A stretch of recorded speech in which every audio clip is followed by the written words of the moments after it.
Hello guys, welcome to my channel, an easy one. So finally, PAWS has just left Telegram. You can no longer access PAWS on Telegram, and these were made by the PAWS team, not Telegram. So Telegram wasn't the one who chased them out. The PAWS team deleted their account on Telegram. So PAWS are complying with the new rules made by Telegram, which I know most of you watching this video already knows the new rules. So in this video, I will show you on how you can access back your PAWS airdrop.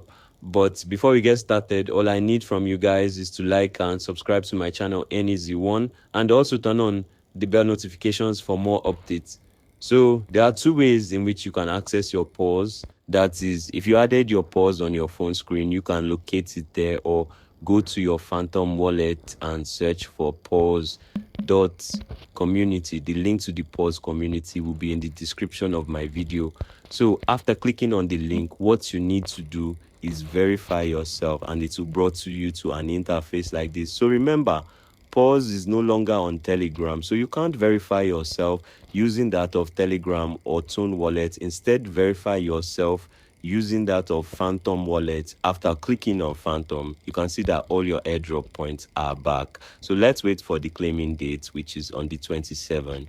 And I hope every one of you watching this video is eligible for the PAWS airdrop.